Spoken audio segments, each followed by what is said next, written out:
Sache-le, l'un a reçu le prix du Quai des Orfèvres en 2023. Je vous dis pas qui est qui, voilà, démerdez-vous. L'autre sort son nouveau roman ce jeudi. Je vous l'ai dit juste avant. Si ça, c'est pas une soirée de fête, merci beaucoup d'être avec nous pour un duo qui promet de vivre une heure passionnante tous ensemble dans la boîte. Une heure de plus, j'ai envie de vous dire. Gérard, bienvenue. C'est à toi hein, qu'on doit ce programme de rêve. Puisque tu as décidé de venir fêter la sortie de ton roman, eh bien avec nous, dans notre petite boîte, je viens de le dire, L'ombre du prédateur est disponible depuis aujourd'hui. Eh bien, la première question, elle est pour toi, évidemment. Comment te sens-tu? Vous m'entendez correctement? On t'entend parfaitement. C'est super. Alors je me sens comme un auteur qui va mettre son livre entre les mains des lecteurs et des lectrices. Donc je me sens bien et j'attends. J'ai eu beaucoup de retours aujourd'hui, vous pouvez vous en douter, mais je me sens bien parce que c'est un travail de 18 mois. C'est 18 mois de travail, donc je suis content. Il est enfin là, c'est un accouchement, hein, c'est un bébé, hein, 18 mois, c'est 2 bébés même. Hein. Mais voilà, donc j'ai pas l'expérience des auteurs que tu reçois qui ont 4, 5, 10 bouquins, 30 bouquins, mais ne serait-ce qu'au troisième, tu te mets une pression. Voilà, donc je suis bien et je suis hyper content, je le dirai tout à l'heure, et très heureux d'être ici avec Jean-François et j'expliquerai pourquoi. Voilà. Mais merci pour ta question, Fred. Et toi, Jean-François, tu sors pas de livre aujourd'hui, du coup, c'est cool ou alors c'est stressant quand même un peu la boîte? Ah, la boîte, c'est pas stressant du tout. Surtout, je suis d'accord avec Christian, ton précédent invité. Tu as vraiment la voix, t'as la voix pour, quoi. Tu as la voix apaisante, calme. Et donc, c'est une voix que j'emmènerais bien avec moi sur le terrain sur mes interventions de police, parce que avec quelqu'un comme toi, pour gérer les différends, Mais on n'aurait j'arrive. même pas besoin d'intervenir. Donc, on recrute Frédéric. Avec énorme. Est-ce que je peux avoir un gilet pare-balles avec écrit auteur dessus ou une connerie comme ça? Ouais, pour les amis, ça peut se faire. C'est gentil. Merci beaucoup, ça me touche. On va évidemment parler de vos deux livres et puis de ce parcours. Il y a beaucoup, beaucoup de choses à se dire hein, ce soir, vous allez voir. J'ai une première question, elle est fort importante parce que les gens qui nous écoutent, eh bien, ils adorent ça et c'est important de poser un peu les choses. C'est pas la question la plus originale, je suis désolé pour ça. Le pitch. Ça, c'est le truc qui fait flipper un peu tout le monde. Ça fait un peu interrogatoire, hein, je sais pas. Mais Gérard, je vais commencer par toi parce que le livre sort aujourd'hui. Il parle de quoi et je rajoute, très attendu, thriller, L'ombre du prédateur. Que peux-tu nous dire? Faut pas trop en dire. Et, ce que je peux vous dire, c'est que vous allez suivre une capitaine de la PJ.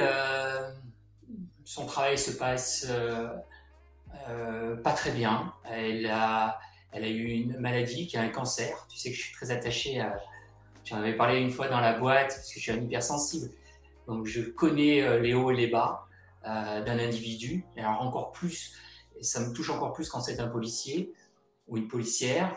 Et elle va faire équipe avec une influenceuse qui est chargée, comme beaucoup aujourd'hui d'influenceuses et de réseaux sociaux, elle est chargée de redorer l'image de la police et de la gendarmerie, de donner envie à des jeunes, il y a des filles, d'aller aujourd'hui sur cette fonction. Et elles vont faire équipe dans un petit village où il s'est passé des choses. Et elles vont essayer de comprendre ce qui s'est passé ce jour-là et elles vont en rendre compte régulièrement sur les réseaux sociaux. Ce qui est très intéressant, c'est qu'elles ne sont pas prédestinées au départ sur l'enquête, mais elles vont y aller et elles vont découvrir. On est sur une toile d'araignée, elles vont découvrir différentes choses. Il s'est passé une tentative et un kidnapping 8 ans auparavant. Et tout ça va s'orchestrer sur la toile d'araignée dont j'arrête pas de parler. Voilà, mais vous allez vivre, j'espère, un très très bon moment de lecture et avec des rebondissements. Voilà ce que je peux en dire. Et bonsoir, Sylvie, la polardeuse qui a fini par dompter la publicité de Twitch. Après, il n'y en a plus, théoriquement, je te rassure, bienvenue. Nouchkette qui nous dit une pépite impossible de lâcher avant la fin. Ça, c'est un peu l'avantage quand on est influenceuse ou sœur, hein, c'est qu'on peut lire un peu avant les autres. Eh bien, moi, j'ai adoré aussi le livre, on va en parler, du comment, du pourquoi, plein de choses dans ce livre. Mais avant, il y a aussi Fils de personne, que je vois là sur mon petit écran. Et quel grand livre pour un petit écran, Jean-François. Je le disais, tu as décroché le prix du Quai des Orfèvres en 2023 avec ce roman Fils de personne. Il parle de quoi ce roman? On va commencer par là et puis on parlera de plein d'autres choses, évidemment. Alors, il parle d'un groupe de PJ. En fait, c'est une affaire qui se passe à Paris. Et j'avais voulu emmener, parce que je suis capitaine de police et j'ai travaillé en PJ. Et mon but, c'était d'emmener le lecteur dans un groupe de PJ. Et ce groupe de PJ est composé d'un commandant. Un commandant donc, avec une certaine expérience. Il a une vingtaine d'années de boîte, comme on dit, dans notre jargon aussi, nous, policiers.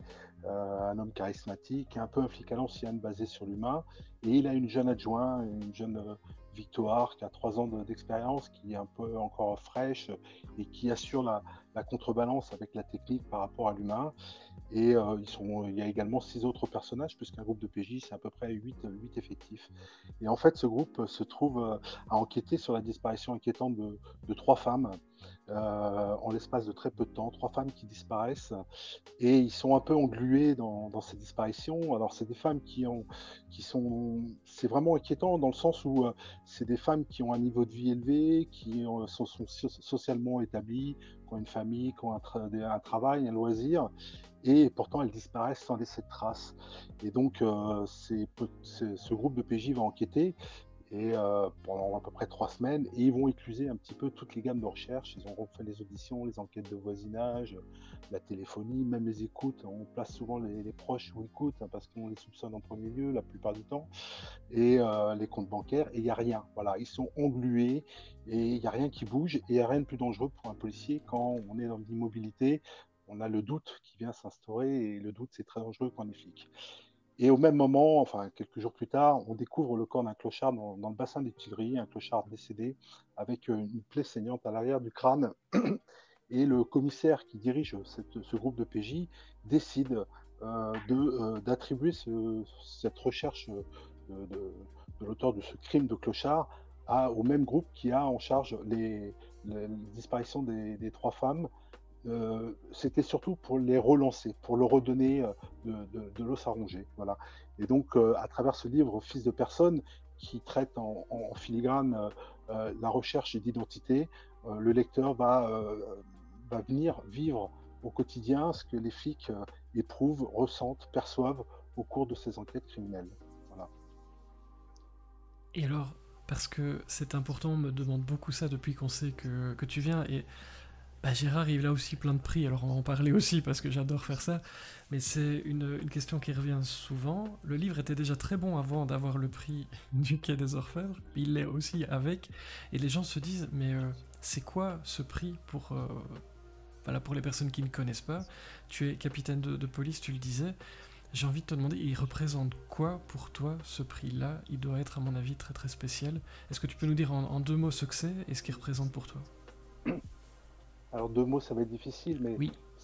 pour moi, en capitaine de police, c'est le Graal. C'est le Graal parce qu'en fait, le prix est attribué par un jury qui est composé de 7 hauts magistrats, des procureurs, des juges d'instruction, donc des gens de la magistrature. C'est également le jury est composé de 7 grands policiers, même si j'aime pas le mot grand, il n'y a pas de petit ou de grand policier, mais là, en tout état de cause, c'est des gens qui avaient un haut statut dans la hiérarchie policière, des anciens directeurs de la PJ notamment, et puis également 7 journalistes indépendants. Donc c'est vrai que faisant partie de la maison, sachant qu'un des critères d'attribution du prix, c'est qu'il faut que, outre la qualité littéraire, le jury appréciera l'exactitude du fonctionnement de l'institution police-justice. Voilà. Donc c'est vrai que pour moi, c'est une très grande satisfaction d'avoir reçu ce prix, parce que en fait, c'est comme s'il m'avait été attribué par mes pairs. Voilà, c'est une formidable reconnaissance. Et au passage, bonsoir Anna Kelton, salut Christophe Tabar, bienvenue. Gérard, je le disais, toi aussi, tu t'y connais bien en prix littéraire. Alors depuis qu'on s'est rencontrés, rappelle-toi, la toute première fois, Est-ce que tu as dû acheter une nouvelle armoire ou une nouvelle étagère, notamment avec la sortie de Sur un arbre perché, parce que tu as eu plusieurs prix, 3. Il change la vie d'un romancier, ces prix. On en parlait avec Jean-François à l'instant, mais toi, tu en as eu aussi. Est-ce que ça change les choses? Est-ce que ça met plus de pression? Est-ce que ça fait juste plaisir? Il se passe quoi quand on reçoit des prix comme ça? Alors, juste avant, sache que avant que je connaisse Jean-François, j'ai lu Le Fils de personne. Donc, c'est un bouquin que j'ai adoré. Donc, lorsqu'on parlera tout à l'heure pourquoi Jean-François, j'expliquerai qu'avant de connaître le personnage, il y a un an, je ne le connaissais pas. Et avant de connaître le personnage, j'avais lu son bouquin. Et donc, j'avais dit, franchement, je ne sais pas si moi j'arrive à écrire ce genre de choses. Donc, je suis tout humble face à Jean-François et je dirais tout à l'heure, et je le répéterai à quel point je le remercie d'avoir accepté l'invitation. Mais les prix que j'ai reçus sont des prix, on va dire, d'encouragement. Donc, moi, ça m'a fait extrêmement plaisir. Tu peux imaginer quand tu es un... Et il a raison, hein, il n'y a pas de grands policiers ou de petits policiers, il n'y a pas de petits auteurs ou de grands auteurs. Il y a des auteurs. Voilà. Alors, moi, j'en ai eu 3 qui n'ont pas la même renommée que les Quais des Orfèvres, mais j'essaye de faire connaître mes bouquins. Et ce qui change, pour répondre à ta question, c'est sans doute qu'on se met une pression, pas par le fait d'avoir reçu un prix, en tout cas, c'est plus par rapport au retour des lecteurs et des lectrices. C'est-à-dire qu'il y a une telle attente après un livre comme Sur un arbre perché, où les gens me disent j'espère que la prochaine histoire sera bien, vous aurez une toile d'araignée, que vous ferez des choses qui vont nous surprendre. Et en fait, je m'attache tout le temps à ça, c'est-à-dire à surprendre le lecteur. Je dis souvent en dédicace, si c'est une histoire que vous avez déjà lue, ça ne va pas m'intéresser. Si vous allez, ouais, ça j'ai déjà lu quelque part avec un tel ou un tel. Moi, je veux vraiment travailler l'intrigue. En fait, je bosse énormément l'intrigue pour qu'ils me disent waouh. En fait, voilà. Moi, c'est mon plaisir à moi. Voilà, au-delà du prix. Au-delà du prix. Et Jean-François, prépare-toi psychologiquement. Je pense qu'on en parle à la fin dans les projets, mais il y a des gens qui demandent déjà s'il y a une suite, si tu ressors un livre un de ces 4. Je sens une certaine impatience dans le chat, sache-le. Je sais pas si tu as envie déjà d'en dire un mot ou si on garde ça pour la fin. C'est toi qui vois. Non, mais moi, Gérard a dit, moi j'étais un témoin privilégié parce que à Vienne, au Salon Sang d'encre, où on fait de très belles rencontres d'ailleurs avec des auteurs et aussi des lecteurs et des lectrices. C'est un bon moment. Et j'ai assisté à la remise de prix que Gérard a reçue. Et en fait, quelque part, c'est comme ça que j'ai découvert Gérard, parce que moi, je ne connaissais pas Gérard. Donc, comme il a reçu un prix, la première chose que j'ai fait pendant qu'il avait une file de... On avait délaissé mon stand et tout le monde était passé sur son stand. Je me suis retrouvé tout seul. Donc, j'ai lu une vingtaine de pages de son livre. Et puis, pour faire connaissance avec lui, pour voir. Et j'ai arrêté, au bout de la 20e page, j'ai arrêté parce que j'avais trop envie de faire comme lui. Donc, en fait, comme la plupart du temps, j'essaie de pas trop lire d'autres auteurs pour me faire influencer. J'ai lu une vingtaine de pages, j'ai vu comment il écrivait. Et j'ai dit, c'est quelque chose où, en fait, ça porte presque préjudice. On se dit, ah, j'aurais dû y penser, je devrais faire ça. Et donc, j'ai arrêté parce que c'était trop bon et j'aurais trop envie de vouloir faire comme lui. Et effectivement, les prix, ça change énormément. Bon, le prix du Quai des Orfèvres, en fait, ça a tout changé et ça n'a rien changé. À savoir que, évidemment, d'un seul coup, avec ce prix, vous êtes porté, déjà, vous êtes distribué partout, vous avez une visibilité incroyable, vous avez des présentoirs, voilà, et vous passez de l'inconnu, de l'anonymat vous êtes un peu considéré comme, je me moque souvent de moi-même en dérision, mais d'être la Miss France du roman policier pendant un an. Donc voilà, j'ai mis mon petit maillot de bain, mon écharpe, et puis j'étais en représentation, invité partout, sur tous les salons. Alors voilà, c'est super important parce que, comme le disait également Christian tout à l'heure, on écrit, moi j'écris d'abord pour me faire plaisir, et puis après, si on écrit et qu'on publie, c'est pour être lu. Donc effectivement, être lu par tant de personnes, c'est agréable. Après, il faut savoir en sortir. Et là, je suis sur le point d'en sortir. Et on expliquera peut-être un peu plus tard. On va laisser un peu le suspense. On va laisser le suspense. Le chatter. Voilà. Et puis, on sent que tu fais des romans policiers et que tu t'y connais un peu en suspense. Moi, je dis ça, je dis rien. Mais on va revenir au livre, parce que c'est vrai que moi, j'adore qu'on parle de livres et des personnages. Gérard, tu as associé la capitaine de police Agnès Demare à Jade, qui est une influenceuse. Et moi, j'ai envie de te dire, bien joué. J'ai adoré. Quelle bonne idée. Quelle bonne idée. Mais d'où elle est venue, cette idée? Ça m'intéresse, évidemment. Elle est venue lors d'un déjeuner. Elle est venue lors d'un déjeuner où, si tu veux, mon processus d'écriture, c'est 6 mois à gratter sur des feuilles qui sont numérotées de 1 à je ne sais combien. Sur un bouquin comme L'ombre du prédateur, c'est 58 pages de préparation. Je suis un besogneux. Moi, je suis pas quelqu'un à qui ça vient facilement. Moi, j'ai besoin de beaucoup bosser mon intrigue. Et je suis en admiration devant ceux qui disent j'écris, ça me vient comme ça. Moi, non, j'ai besoin de beaucoup travailler. J'étais déjà besogneux à l'école, donc ça me poursuit. Et en fait, lors d'un déjeuner, j'ai eu une idée que j'ai partagée, qui était de dire qu'est-ce que je pourrais amener de plus dans ce roman, puisque j'étais en train de faire ma préparation. Et j'ai horreur de la mode. Donc, j'étais très partagé au départ parce que la mode, c'est quelque chose qui passe. Et je ne veux pas être dans la mode. Je trouve ça terrible. Moi, je veux durer. Pour durer, il faut faire des bonnes histoires. Et je l'avais déjà dit dans une précédente émission, quand une idée passe la nuit chez moi, c'est que je vais la garder. Si elle ne passe pas la nuit, c'est-à-dire que le lendemain matin, je dis putain, c'est nul.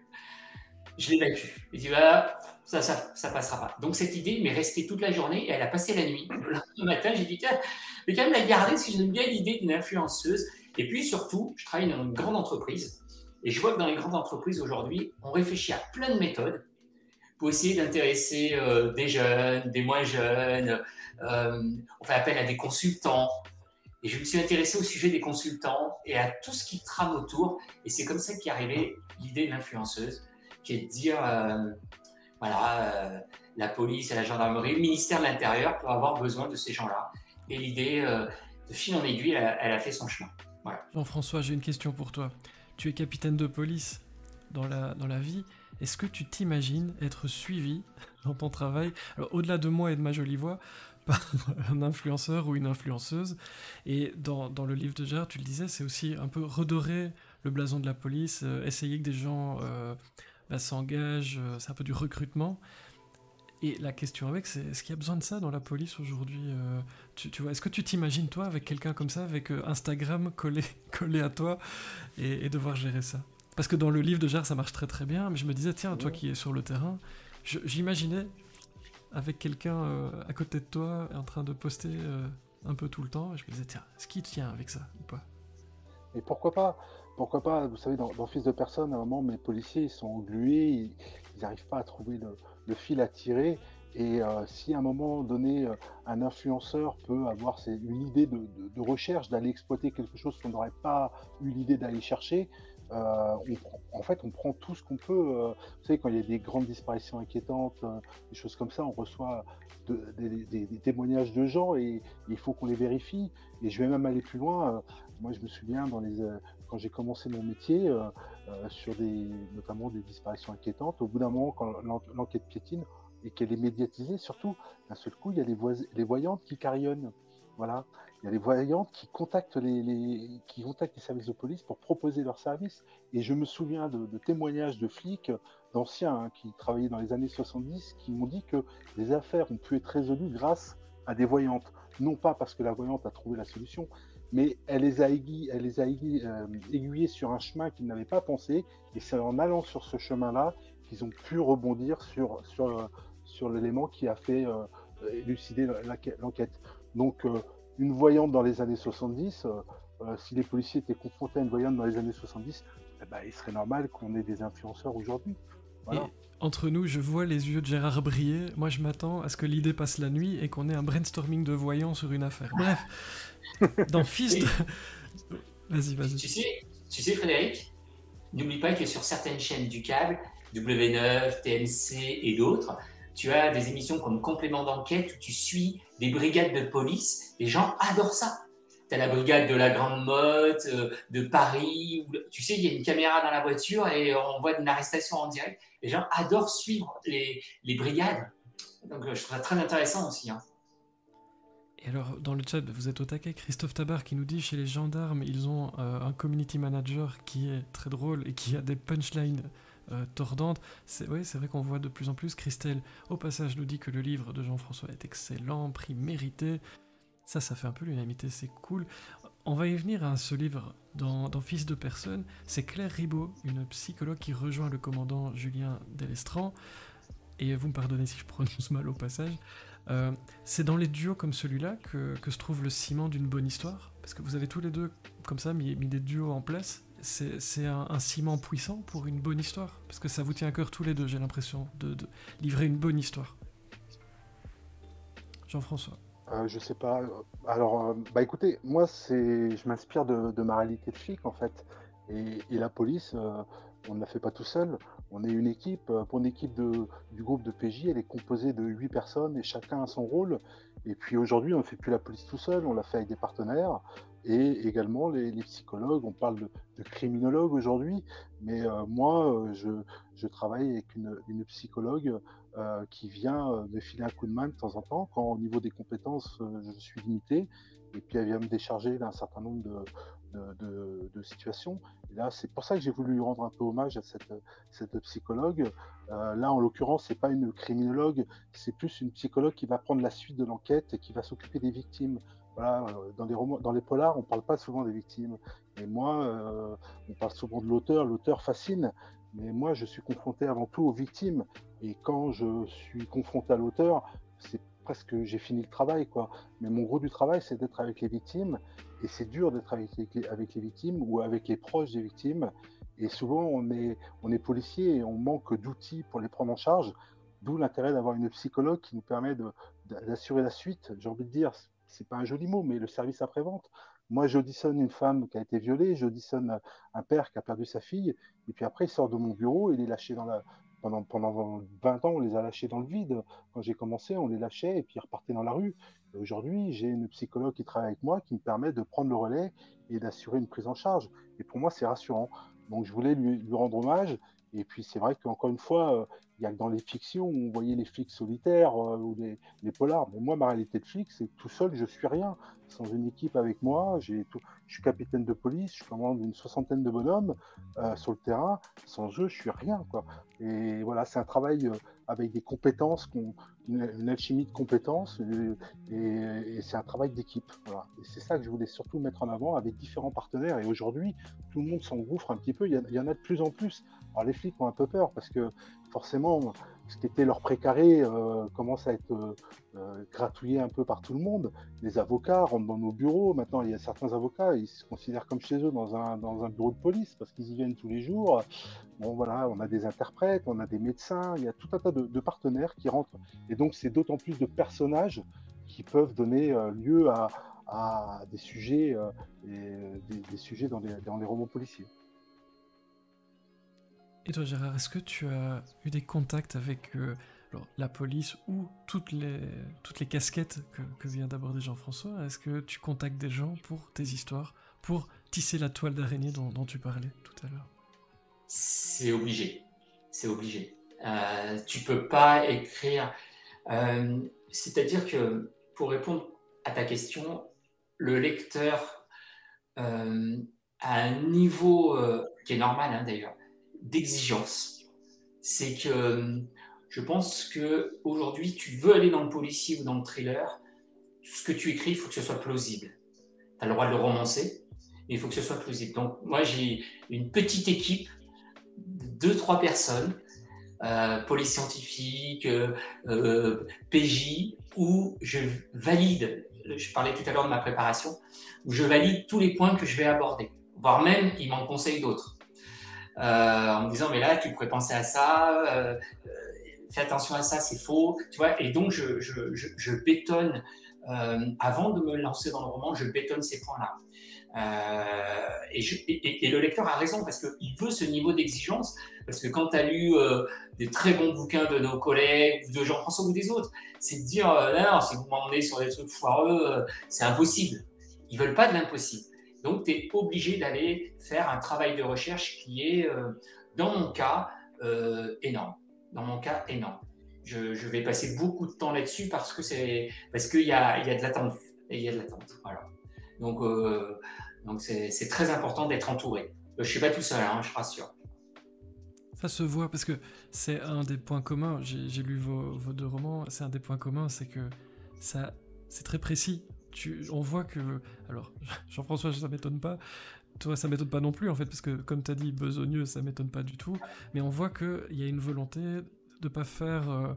Je me demande si ça vous énerve, parfois. Bah tiens, Jean-François, toi qui es dans le métier, des séries, des films, il y a souvent cette question-là qui revient quand on voit clairement que les procédures ou les timings de certaines choses, par exemple, on demande quelque chose au labo et on l'a dans les 10 secondes. Il paraît que dans la vraie vie, ça ne marche pas tout à fait comme ça. Est-ce que c'est important de coller à la réalité?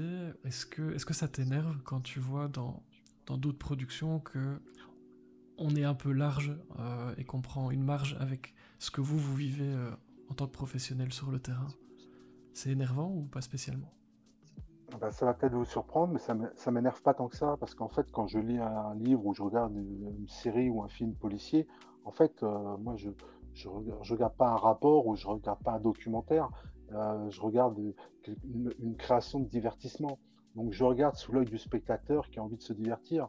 Donc, heureusement qu'on prend quelques largesses avec les procédures, quelques raccourcis avec les délais. Heureusement, parce que sinon, il n'y aurait pas matière à créer, si vous voulez. Il suffirait de reprendre la réalité.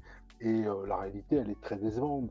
Et on a besoin de divertissement ou voilà, de choses qui nous enflamment un petit peu. Et donc, alors ça me fait sourire. Il y a des choses sur lesquelles je suis un peu plus critique. C'est sur la reproduction de clichés, par exemple. C'est-à-dire que, voilà, on, il y a des gens qui se sentent obligés de reproduire les clichés qu'ils ont vus dans les séries. Et en fait, on a une auto-création de clichés comme ça systématique. Donc, je vais prendre un exemple, deux exemples. On voit toujours des bars de flics. Voilà, parce qu'on a vu dans telle série qu'il y avait un bar de flics. Donc, le gars qui fait le scénario, il se sent obligé de mettre un bar de flics systématique. Bon, les bars de flics, il y a peut-être 20 ans, mais maintenant c'est fini. Les flics, ils pensent d'abord à rentrer à la maison auprès de leur femme aujourd'hui. Un autre exemple, aujourd'hui, on ne voit que des commissaires ou des mener les enquêtes, alors qu'aujourd'hui, ceux qui mènent les enquêtes, ce sont des gardiens de la paix, ce sont des brigadiers, des majors. Les capitaines comme moi, on en fait de moins en moins. Donc, on se sent obligé de mettre tout de suite des gens socialement très hauts dans la hiérarchie. Bon, ça me fait un peu, pas, je suis pas en colère, hein, mais voilà, c'est surtout là-dessus. Après, qu'il y ait des erreurs, j'en rigole des fois, vous savez, j'adore Simenon. Simenon, dans deux œuvres de Maigret, on trouve le mandat de perquisition. Voilà, donc le mandat de perquisition, Maigret, Simenon a fait l'erreur de mettre le mandat de perquisition, qui n'existe pas en France, seulement aux États-Unis. Il a fait même l'erreur, alors là, c'est pour vraiment les techniciens, d'appuyer le doigt sur la gâchette. Or, c'est impossible. La gâchette, c'est une pièce qui est à l'intérieur de l'arme. À la rigueur, il appuie le doigt sur la détente. Et alors, ce qui me fait plaisir, c'est de se dire que même quelqu'un comme Simenon peut faire des erreurs. Donc, je peux me permettre de faire des erreurs. Attends, il faut que tu me... Moi, j'ai fait... Dans le manuscrit que je viens de rendre, j'ai mis la queue de détente. Est-ce que oui, ça, la queue de détente. C'est parfait. Merci. Ok, on peut arrêter là, je suis rassuré. Non, je déconne, j'ai encore plein de questions. Mais c'est vrai qu'on fait attention et parfois des maladresses comme ça, mais comme tu dis, il y a un côté divertissement. Oui. Et puis, on va parler des thèmes, j'ai envie. Alors, je sais pas ce qu'on peut dire, parce qu'on va pas trop en dire, évidemment, mais ma question, qu'est-ce que tu choisis en premier? Est-ce que c'est un thème à aborder qui va passer la nuit, on a compris? Ou est-ce que c'est plutôt la mise en place, tu t'en parles depuis tantôt et t'en parles souvent, j'aime bien l'image, la toile d'araignée, c'est l'aspect manipulation, comment jouer avec le lecteur, avec tes personnages, ou bien est-ce que c'est le thème qui vient? Et est-ce qu'on peut en dire un mot sur ce qu'on va trouver dans ce livre, L'ombre du prédateur? Alors, le thème est important. Le thème rejoint l'intrigue. Est-ce qu'on peut en dire? Qu'est-ce que tu veux que j'ajoute? Tu veux dire sur l'intrigue en elle-même? C'est ça, Frédéric? Oui, par exemple. Est-ce que c'est un sujet que tu choisis, voilà, comme on pourrait dire, ok, je regarde un reportage sur, je sais pas moi, la malbouffe, alors du coup, je vais aborder la malbouffe dans un livre, voilà. Est-ce que c'est comme ça que ça se déclenche chez toi? Ou est-ce que tu te dis, ok, je vais manipuler tout le monde, je vais jouer avec voilà, des meurtres, avec des choses, et puis tu te dis, ok, dans quel contexte est-ce que je le mets? Ça se passe comment ta construction? Parce que tu le disais, 48 pages, 58 pages de... 58. 58. Si. Peut-être que je ferai plus ou moins pour le Voilà. prochain. Mais 58. En fait, je prends énormément de notes. En fait, des synopsis, j'en ai beaucoup. Je prends beaucoup de notes. En fait, comme tout m'intéresse, c'est presque un choix du roi. C'est-à-dire que je me sélectionne ou je m'auto-sélectionne quelque chose qui va m'intéresser. Le plus dur à savoir, c'est est-ce que ça va intéresser le lecteur. Mais si je prends le thème va m'intéresser. Je vais prendre un thème qui m'intéresse, je vais me dire pourquoi celui-ci plus qu'un autre. C'est peut-être parce que j'ai beaucoup travaillé le synopsis il y a peut-être quelques semaines en arrière, quelques mois en arrière, et à ce moment-là, je décide de me consacrer à ce thème et à cette intrigue. Un jour, je l'avais dit, je crois, dans ton émission, je crois que je dois avoir quelque chose entre 500 et 700... j'ai peur quand je dis ça. J'ai peur moi-même. Je dois avoir 500 ou à 700 synopsis. Mais ça les doit trois porter quarts... un nom, ça, tu sais. Ouais, mais je pense que j'ai un... Faut que t'en parles à quelqu'un un jour, mais on peut gérer. Gérard, il faut que tu t'allonges, Gérard. Tu vas te confier sur ta petite enfance. Mais j'en ai un grand nombre qui n'aboutiront jamais, bien entendu. Mais j'en ai beaucoup. Et si celui-ci revient plusieurs fois, le thème, peut-être que je me dis à ce moment-là, tiens, celui-ci m'intéresse. Celui-ci, j'ai envie de le creuser. Voilà. Et un déclenchement très naturel se fait, c'est dans ma tête. Je suis souvent un peu perché, hein, faut le savoir, hein, pour ceux qui ne connaissent pas. Des fois, c'est pas que je vous écoute pas, c'est que je suis ailleurs. Là, je suis concentré, hein, ne vous inquiétez pas, pendant la durée de l'émission, mais j'ai besoin de m'évader énormément et réfléchir à autre chose. Voilà, donc j'ai plein de moments dans la journée où j'arrive à réfléchir à autre chose et je me dis, ce thème m'intéresse, j'ai envie de le creuser. Tu fais peur à tout le monde avec tes 5 à 700 synopsis. Et j'imagine ce que ça peut donner. Au passage, Kiko nous dit, j'ai le même problème au niveau de... Bah oui, quand ça parle informatique dans les livres, il y a des trucs qui m'embêtent fortement, d'autres qui ne sont pas gênants, un peu comme ce que tu disais avec la police. Dans Fils de personne, toi, tu abordes le sujet de, on va dire, l'accouchement sous X, ça c'est pas trop en dire, et plus particulièrement recherche d'identité. Pourquoi avoir choisi ce sujet parmi tout ce qui peut t'intéresser? Parce que tu l'as dit, dans ton quotidien, tu croises beaucoup de victimes, beaucoup d'affaires, beaucoup de sujets différents. Qu'est-ce qui a fait que tu as choisi celui-là pour ton roman? Alors c'est vrai qu'avec mon métier, j'ai une source intarissable de situations, de décors, de personnages. Voilà, j'ai pas besoin d'avoir d'imagination pour écrire. Moi, au contraire, il faut que je la restreigne, mon imagination, parce que si je vous racontais tout ce que je vivais, vous me traiteriez de mytho, vous ne me croiriez pas. Donc moi, je restreins. Et puis par contre, c'est vrai que pour le thème des enfants en fait, c'était sous les accouchements sous X, en fait, c'est accouchement sous anonymat. Et c'est vrai que c'était mais que deviennent ces enfants avec cette recherche d'identité? Et au cours de mes enquêtes, notamment à Paris en section criminelle, j'avais eu à plusieurs reprises des personnes en audition et qui, à la fin de l'audition, parce qu'on se confie beaucoup à un policier, alors à la fin de l'audition, on va boire un café, on discute un petit peu pour pas le renvoyer brutalement sur la voie publique, et on discutait, et des gens se sont confiés et m'ont parlé de leur souffrance de ne pas connaître leurs origines parce qu'ils étaient nés sous X. Donc là, ça m'a intéressé. Ça m'a intéressé d'autant plus que c'est une question qu'on se pose tous. C'est-à-dire que moi, j'ai eu la chance de connaître mes origines, j'ai eu la chance de regarder dans les albums photos, de discuter avec le grand-père qui m'a parlé de l'arrière-grand-père, et moi, je connais mes origines. Et je me suis toujours demandé, mais les gens, ces enfants qui naissent sous X, comment arrivent-ils à se construire sans connaître l'origine? Ça doit être terrible. Et c'est un sujet, en plus, qui relève de l'intime. Et moi, c'est vrai que c'est quelque chose d'intime qui m'attire. C'est mon métier, en fait. Je suis un peu voyeur. Je suis pas perverse, mais je suis voyeur. Et j'ai la chance, avec mon métier, de rentrer dans l'intimité de la vie des gens. Et l'intime, c'est succulent, parce que je les vois dans leur jus, dans leur état vrai.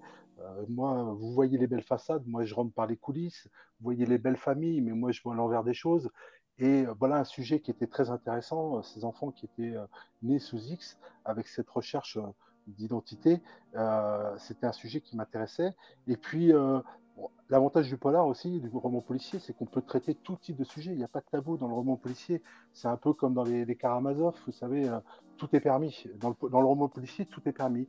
Et puis, comme j'aime bien pas, comme j'ai surtout un peu d'orgueil dans le fait de ne pas faire comme les autres, je m'étais dit, tiens, voilà, quelque chose de l'intime, qui est en plus dans un domaine féminin, parce que les accouchements sous anonymat, nous, les hommes, on est un peu exclus de ces décisions-là, même si c'est à cause de nous que les femmes, la plupart du temps, décident de faire le choix de l'anonymat, parce qu'elles ne le font pas de gaieté de cœur, et c'est que derrière, il y a souvent des hommes qui l'ont fait du mal, et je me suis dit, tiens, pourquoi pas le traiter également avec un homme.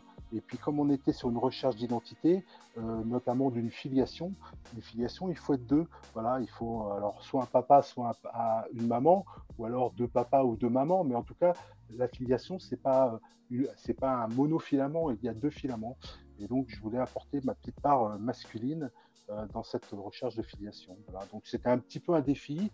Et puis, c'est une thématique, encore une fois, qui est très humaine. Et moi, je suis très attaché à l'humain. C'est vraiment d'ailleurs, c'est le cœur de mon métier, hein, policier. C'est dans Camus, dans Les Justes, je suis devenu policier pour être au centre des choses. Moi, je suis policier pour être au cœur de l'humain, voilà, de voir des très belles choses et aussi des choses plus difficiles. Donc, c'était un thème qui m'a emballé dès le départ.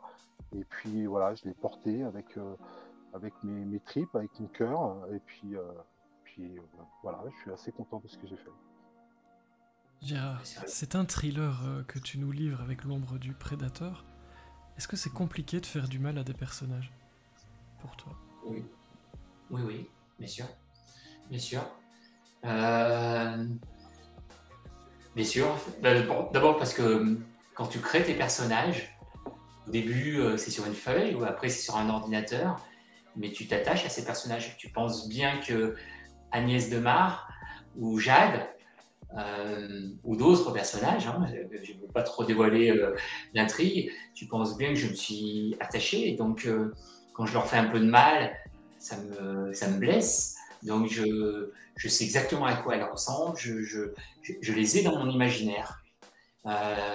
Tu sais, ce que vient de dire Jean-François me touche beaucoup, et ce qu'il dit, et il a raison, il y a beaucoup d'humains. Tu sais, on a l'impression que derrière un ordinateur, mes personnages, ils sont à côté de moi. Hein. Peut-être que j'ai besoin d'aller consulter. Hein. Mais ils sont à côté de moi. J'ai besoin de ces personnages. Et je peux te dire que j'ai eu une correctrice sur ce bouquin qui était peinée à un moment donné. Alors, je ne dis pas à quel moment, évidemment, mais qui était peinée pour telle ou telle personne. Et elle m'a dit, mais vous êtes dur. Je dis, bah, c'est comme ça. Hein. J'ai créé un bouquin. Et en même temps, je veux passionner, je veux créer une belle intrigue. Mais oui, bien sûr, c'est très important ce que tu dis, faire du mal à des personnages, mais c'est évident. C'est évident. Pour moi, ils sont très présents. Hein. Et en préparant l'émission, Jean-François, toi, tu me disais, la mort, je la connais. C'est pas évident de tuer quelqu'un sur le papier? Alors moi, j'ai du mal à tuer. C'est mon drame d'auteur, j'ai du mal à tuer. Dans Fils de personne, le cadavre qu'on retrouve, on ne sait pas si c'est un homicide volontaire, involontaire, si c'est un coup, des violences qui ont mal tourné, qui ont entraîné la mort. Et c'est vrai que ça traduit un petit peu ma difficulté, parce que c'est vrai que la mort, moi, je la fréquente, j'ai envie de dire pas au quotidien, mais de façon hebdomadaire. Hein, et je sais ce que c'est que la mort, voilà. Et donc elle me terrifie, et donc j'ai du mal à la remettre dans mes livres. Alors il faut évidemment, pour écrire un roman policier, il faut qu'il y ait un cadavre. S'il n'y a pas de cadavre, il n'y a pas de roman policier. Maintenant, on peut s'adapter. On n'est pas obligé de faire aussi du glauque, du sordide, du sanglant, du voyeurisme. Moi, tout ça, je l'ai au travail, hein, c'est mon quotidien. Donc si j'écris, c'est aussi pour m'évader un petit peu l'esprit, me réenchanter. Mais c'est vrai que je l'aborde également d'un côté, on parlait tout à l'heure, j'ai un petit côté aussi pédagogique, c'est-à-dire que quand j'emmène le lecteur, tout à l'heure, mon souhait, c'était vraiment d'embarquer le lecteur avec moi. Voilà. Il fait partie du groupe. Et quand je l'embarque avec moi dans une salle d'autopsie, c'est pas pour lui faire 3 pages de trucs sanglants, glauques, sordides, où il ne va pas dormir de la nuit. C'est aussi pour lui expliquer ce qu'on fait, pourquoi on le fait, comment on le fait, dans quel but on le fait. Il y a un petit côté pédagogique que je revendique dans mes livres, d'essayer d'apprendre quelque chose au lecteur. Alors c'est vrai, comme disait Gérard, il y a des émissions de télé aujourd'hui où on voit tout, on embarque les gens avec nous au plus proche. Je suis assez je suis assez critique par rapport à ces émissions parce que à partir du moment où vous mettez une caméra sur quelqu'un, son comportement change et il a tendance à vouloir en faire plus et des fois ça joue en sa défaveur. Et je suis assez critique là-dessus. J'ai souvent trouvé que certains de mes collègues pouvaient paraître un peu ridicules parce qu'ils surjouaient un petit peu alors qu'il suffisait d'être naturel et ça serait passé tout seul. Mais à travers un livre, on a suffisamment de recul, on n'a pas la caméra sur nous pour pouvoir aborder ce genre de choses, quoi. Et c'est vrai que moi j'ai du mal à tuer, et alors que voilà, je la fréquente au quotidien, enfin de façon vraiment hebdomadaire, et j'en ai fait une force de vie justement parce que je sais ce que c'est que la mort, je sais ce que c'est qu'un corps qui est rigide, qui est froid, je sais ce que c'est qu'un corps qui pue, parce qu'il faut bien dire les choses, qui sent mauvais, et moi j'en ai fait une force de vie parce que comme je sais ce que c'est, ça me donne, je sais que ça peut s'arrêter du jour au lendemain, donc ça me donne le devoir d'être encore plus heureux et de croquer chaque instant de vie parce que ça peut s'arrêter. Je crois que c'est Rousseau qui disait à un moment, voilà, tout le monde devrait avoir un cimetière en face de sa chambre. Comme ça, le matin, quand on se réveille, on ouvre ses volets, on voit le cimetière, on voit ce qui nous attend. Et ça nous changerait un petit peu notre façon de vivre au quotidien. Bon, bah, moi, c'est un peu, grâce à mon métier, c'est un peu ma philosophie. Mais c'est vrai, dans le livre, c'est difficile. Alors, c'est souvent, voilà, c'est des empoisonnements ou des meurtres qui n'étaient pas vraiment des meurtres. Voilà. C'est ma façon d'être un peu, de ménager un petit peu par rapport à ça. Gérard, dans ce livre, L'ombre du prédateur, moi j'ai senti beaucoup de rythme aussi. Ça représente quoi pour toi le rebondissement dans le thriller quand tu prépares ton intrigue et que tu besognes? Euh, Est-ce que tu vises le page turner? Oui, oui, oui, oui. Je suis un adepte du page turner.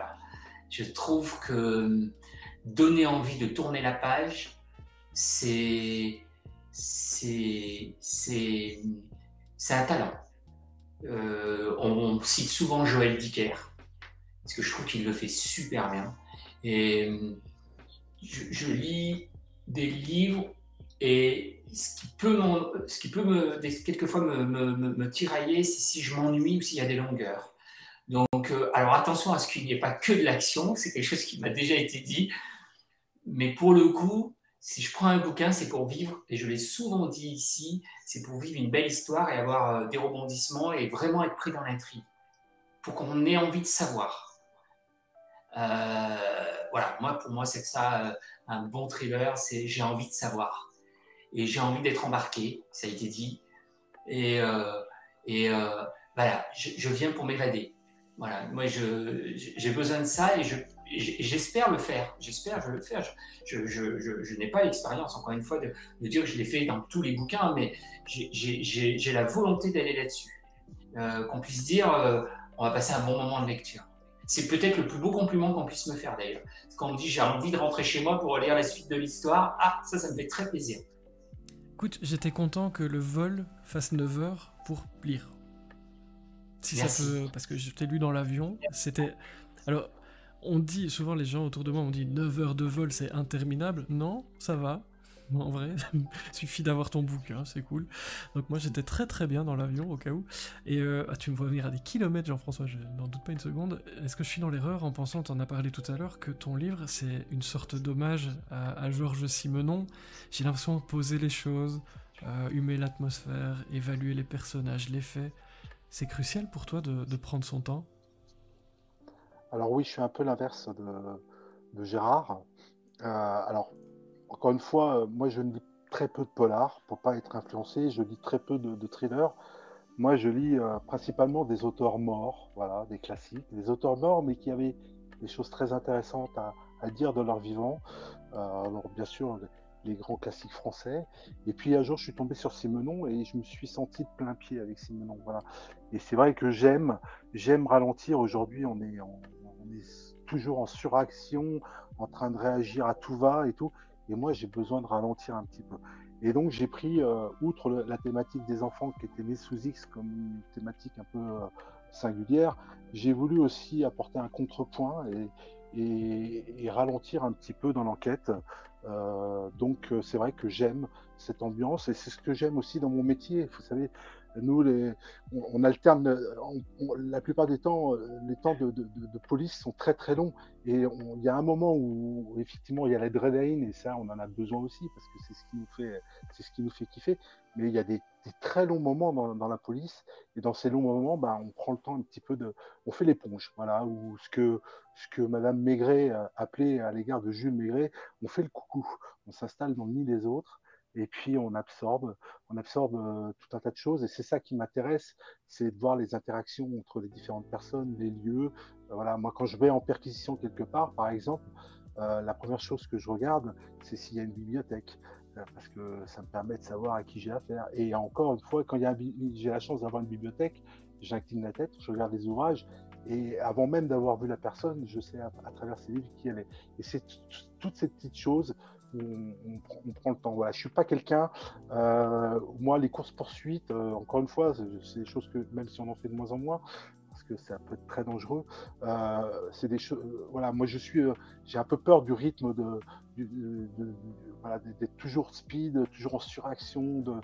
Ça me fait un peu peur. Et donc, comme je me fais plaisir, ben, j'ai envie de ralentir. Alors, des fois, c'est des choses qui me sont reprochées parce qu'encore une fois, c'est un monde, comme disait Gérard, le monde des polars, des romans policiers où les gens sont en attente de beaucoup de choses. Donc, moi, la principale critique qui m'a été faite pour Prise de Personne, c'est qu'il y avait ce qu'on appelle des longueurs ou des digressions. Mais en fait, ces digressions, c'était une mise en abîme de la thématique et, euh, et j'avais envie de prendre un petit peu le temps et de faire aussi quelque chose de plus consensuel. C'est mettre un peu. J'ai eu la prétention de faire du noir avec du blanc. C'est ce que Pierre Lemaitre disait. Au départ, Pierre Lemaitre écrivait des polars et puis petit à petit, il a dérivé vers la blanche. Et il a dit une phrase qui est géniale. Il a dit mon polar, il a mal tourné, il a sniffé de la blanche.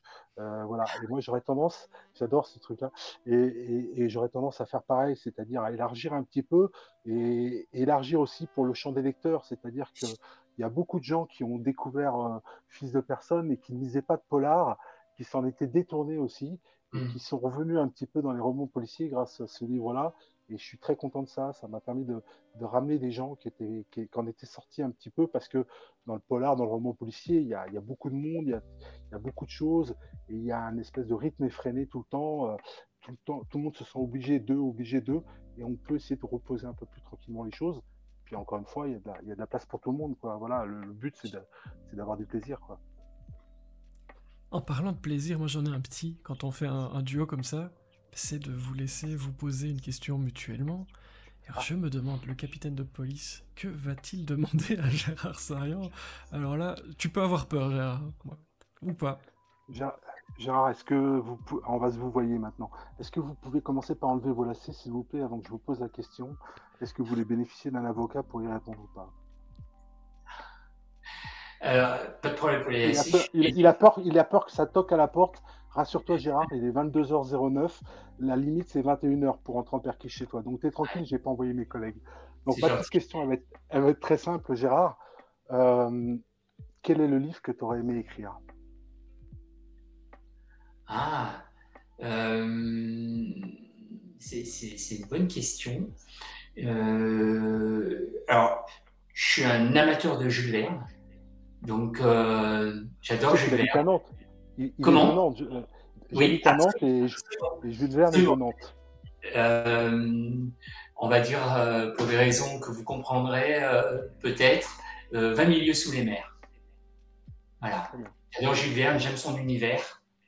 Euh, on dit beaucoup des Américains qu'ils ont inventé la science-fiction, etc.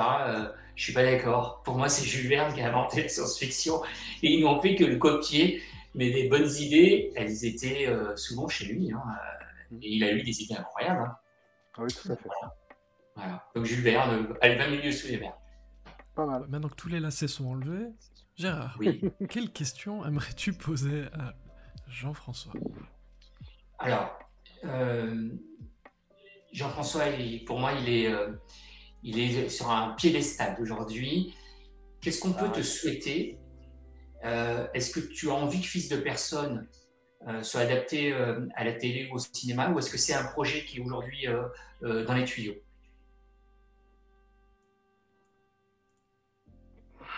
en fait, peu m'importe s'il soit adapté ou pas. s'il doit être adapté, il sera adapté. C'est pas mon problème. Mon problème aujourd'hui, c'est de continuer à me faire plaisir. Voilà. Pour répondre à ta question, c'est ça. C'est-à-dire que moi, j'ai la chance de gagner ma vie en étant policier et d'écrire pour mon plaisir. Et il faut que j'entretienne ce plaisir-là. Voilà. Donc, alors, comme je sais que tu es curieux parce que tu m'attendais un peu la perche, oui, il y a des choses qui se disent. Maintenant, tu sais très bien que pour adapter un roman, ça prend du temps, c'est optionné, c'est pas optionné. bien sûr. Souvent, on a des déconvenus. Et en fait, c'est pas le Graal pour moi, il n'est pas là. Il n'est pas d'être adapté. Je ne toucherai pas le Graal en étant adapté. Beaucoup d'auteurs aujourd'hui ont l'impression de toucher le Graal en étant adapté, ce qui d'ailleurs modifie un petit peu leur façon d'écrire. C'est-à-dire que quand ils commencent à écrire, ils écrivent en pensant être adaptés. Donc on arrive à des chapitres qui sont de plus en plus courts, avec des plans séquentiels, avec un rythme bien entendu effréné. Je suis très critique, très moqueur, très provocateur. Et voilà, peut-être qu'un jour on fera un livre de 365 pages avec 365 chapitres et 365 mots pour être sûr d'être. Voilà, je rigole, mais non, en fait l'adaptation c'est pas mon problème. Ça le deviendra peut-être après, mais c'est pas là-dessus.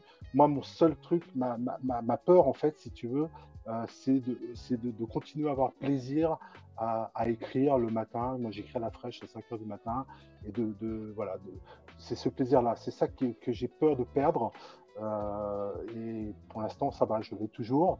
Et j'ai pas encore la pression. La pression, je me la mets tout seul. Voilà. Puis, comme je suis flic, je l'avoue à la pression. Allez, il fallait le faire, je l'ai fait. Ok, merci.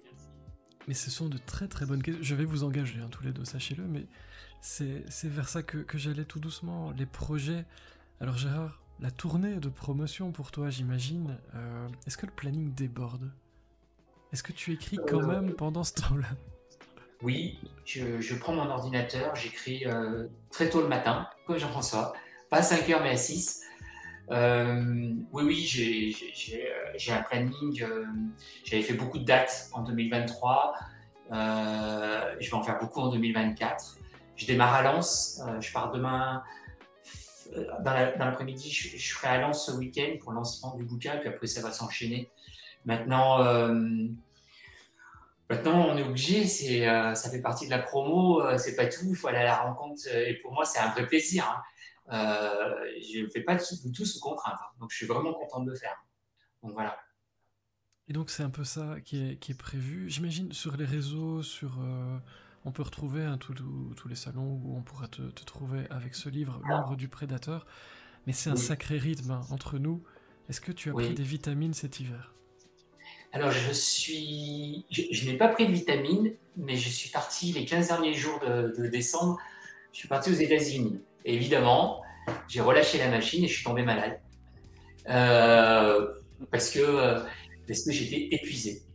Donc je crois que j'ai fait 80 dates, hein, on en a parlé dans une émission, pour essayer de faire connaître le bouquin. Et donc ça m'a épuisé. Mais je n'ai pas tenu compte de la leçon, hein, puisque je continue à accepter. En fait, ça me fait tellement plaisir quand on me demande de venir que j'ai du mal à dire non encore à aujourd'hui. Voilà. Je ne sais pas si j'en ferai 80 cette année, j'en sais rien, je n'ai pas encore compté. Mais l'idée, c'est d'aller dans des événements pour faire connaître le bouquin. Je m'y engage, et puis ça me fait tellement plaisir. Ça me fait tellement plaisir. Voilà, c'est pas du tout une contrainte. Donc, pour l'instant, je tiens le choc sans vitamine. Sans blanche. Quand on aime, on ne compte pas. Mais je me disais, tu disais tout à l'heure, tu as un métier à côté, 80 dates. Oui. C'est un truc de fou. Objectivement, on en parlait un peu, mais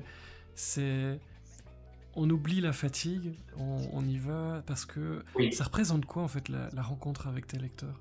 Parce que je sais que ça te tient très, très à cœur. Ça me tient très à cœur et je suis un hypersensible.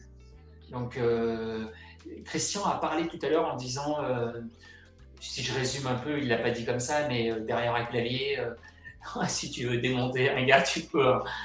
Ça ne me viendrait même pas à l'idée. Moi, je trouve que les lecteurs sont bienveillants. Ils aiment le rapport humain. Et ça tombe bien, c'est exactement ce que j'aime. Donc, moi, des lecteurs qui me disent « je vous ai fait confiance, je ne vous connaissais pas, je vous ai découvert, j'ai aimé, ou j'ai pas aimé, ou je verrai que le prochain. Moi, tu peux pas savoir comme ça me fait plaisir. Je disais que c'est pas une contrainte, c'en est pas une.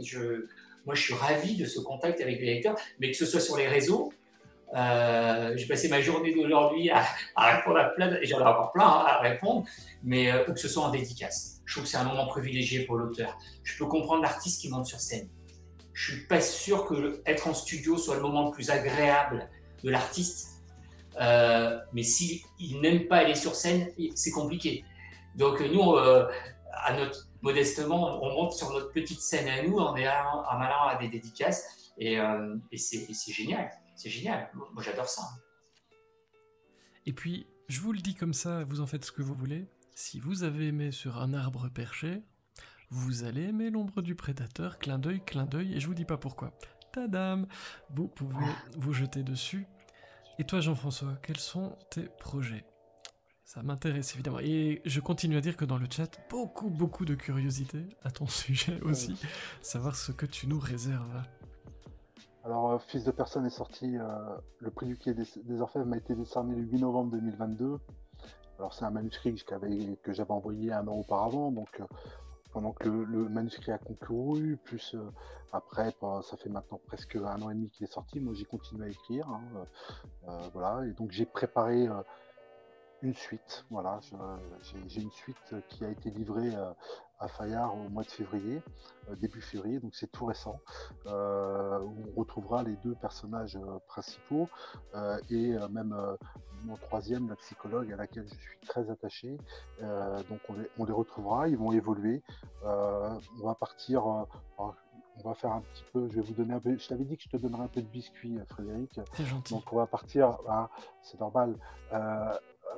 Donc en fait j'ai voulu revisiter le mythe de Don Juan à l'heure d'aujourd'hui, 400 ans plus tard après Molière. Je suis un personnage qui m'a fasciné, Don Juan, qui me fascine, qui m'attire tout autant qu'il me terrifie. Et je me suis dit, mais si on ressortait un Don Juan aujourd'hui, mais un vrai Don Juan, pas un croqueur de femmes uniquement, un vrai Don Juan un peu plus moderne, un peu Casanova, un peu voilà, qui consomme quand même, hein, mais aussi avec la philosophie de Don Juan. Est-ce qu'on si on le ressortait aujourd'hui à l'ère des MeToo, à l'ère des difficultés de harcèlement, de choses comme ça, à travers une enquête de police, ça serait pas mal. Ça n'a pas été fait, donc forcément, tu commences à me connaître. Si ça n'a pas été fait, c'est pour moi, quoi. Voilà. Donc je me suis lancé là-dessus. Et puis j'ai utilisé mes personnages que j'ai fait évoluer. Les femmes vont s'affirmer, les hommes vont vaciller, c'est dans l'air du temps, la police se féminise aussi avec des nouvelles problématiques. Donc j'embarque tout ce petit monde et c'est un manuscrit qui a été livré chez Fayard au mois de février. Pour l'instant, il est à l'étude. Et s'il doit sortir, ce sera à partir du mois de septembre-octobre. Et pour les gens qui ont lu Fils de personne et qui me demandent toujours, puisqu'à la fin, je tends une petite perche, j'ai ma Victoire Beaumont qui va dîner chez son chef de groupe et lui, il voudrait bien savoir avec qui elle vient dîner. Moi, je laisse ça en suspens. Et donc, dans le premier chapitre, le lecteur saura avec qui Victoire Beaumont vient dîner chez son chef de groupe. Est-ce qu'elle viendra avec un homme? Est-ce qu'elle viendra avec une femme ou quelqu'un d'autre? Donc, vous le saurez dès le premier chapitre. Si ce livre, encore une fois, est publié, parce que je remets les compteurs à zéro.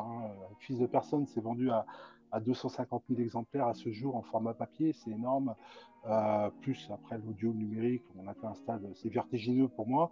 Mais moi, je suis reparti à zéro. Voilà. Je me suis fait plaisir à écrire ce livre. Je l'ai livré à Fayard. Normalement, il devrait le prendre, je pense, parce qu'il faut quand même reconnaître que je suis devenu bankable.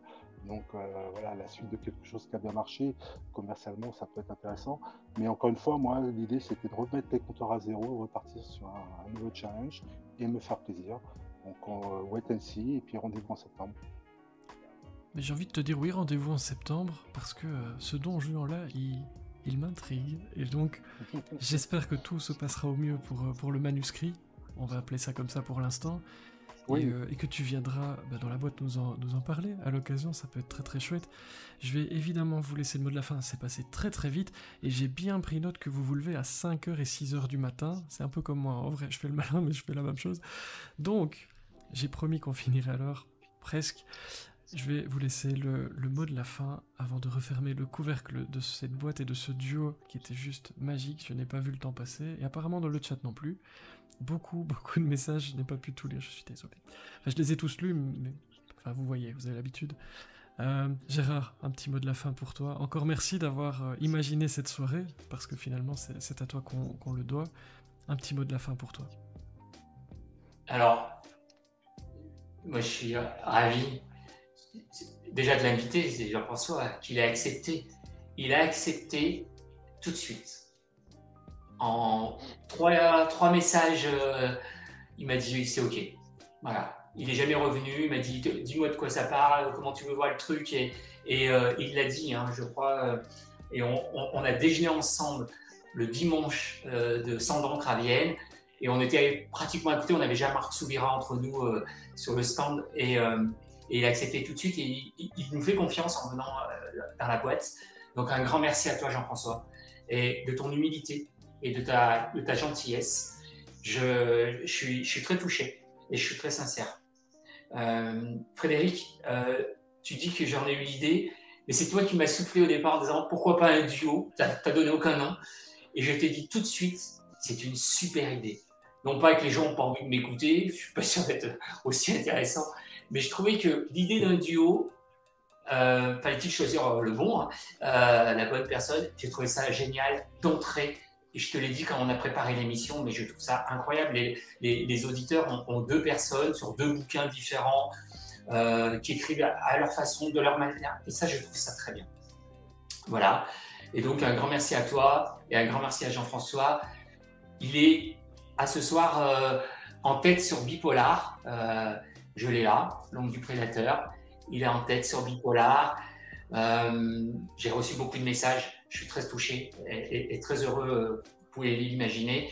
Et faire ce lancement avec vous deux, ça a été un plaisir. Donc un grand merci. Je fais souvent ce geste dans mes posts. Je veux dire merci. C'est pas une prière, c'est merci. Voilà. J'ai rien d'autre à dire. Je laisse à Jean-François le mot de la fin. Merci à toi. Vraiment le meilleur pour ce livre. Vraiment. Merci. Jean-François. Bah oui, un petit mot de la fin pour toi aussi, évidemment. La parole est toujours à l'accusé en dernier lieu. C'est comme au cours d'assises. Je ferai la fin de l'émission, hein, si tu veux. Ah, je te remercie. Je te remercie, Frédéric, c'est adorable. Avec plaisir. Non, en fait, moi, je suis venu sur l'invitation de Gérard. Voilà. Donc, moi, je suis un mec qui fonctionne à l'instinct. Voilà. Et puis, chez moi, parole vaut contrat, quoi. Donc, ça matchait avec lui à Sang d'encre. Donc, pas de problème. Et comme c'est lui qui, parce que moi, mon livre, ça fait presque 1 an et demi qu'il est sorti, même un peu plus d'1 an et demi qu'il est sorti. Donc je suis pas sous le feu de l'actualité. L'actualité, c'est lui. C'est lui qui maintenant a écrit. Vous savez, écrire, c'est faire un enfant qu'on donne à un lecteur. Donc Gérard, il l'a dit tout à l'heure, il a écrit tout seul un livre et maintenant il va aller le porter, il va aller faire son tour de France, il va aller le défendre, il va aller. Voilà, c'est son bébé, sa chair, son cœur, ses tripes et il va aller le porter. Donc je vais lui dire une phrase de flic à Gérard en mot de conclusion.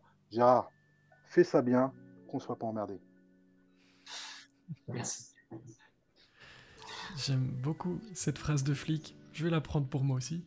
Et, ouais, tu peux. Et je vais faire le vieux qui radote. Mais j'adore faire ça, vous savez bien. Quand tu dis tu n'as pas d'actualité, c'est quelque chose contre lequel, pas je lutte parce que c'est exagéré, mais c'est vraiment important de comprendre. Un livre, à mes yeux, n'est jamais vieux. Jamais. Parce que quelqu'un qui n'en a jamais entendu parler, pour lui, si vous lui dites qu'il est sorti hier, il va le croire, il n'y a pas de problème. Et donc, c'est un vrai plaisir d'avoir dans la même soirée quelqu'un qui sort son livre aujourd'hui et quelqu'un qui l'a sorti il y a plus longtemps, parce qu'au final, il y a peut-être des gens qui ont découvert ce livre aujourd'hui, qui vont se jeter dessus parce que c'est un livre passionnant, et vous avez des méthodes différentes pour certaines choses, mais vous avez un point commun, vous faites de très bons livres, ça je peux vous le dire, en tant que lecteur, en tout cas c'était mon avis.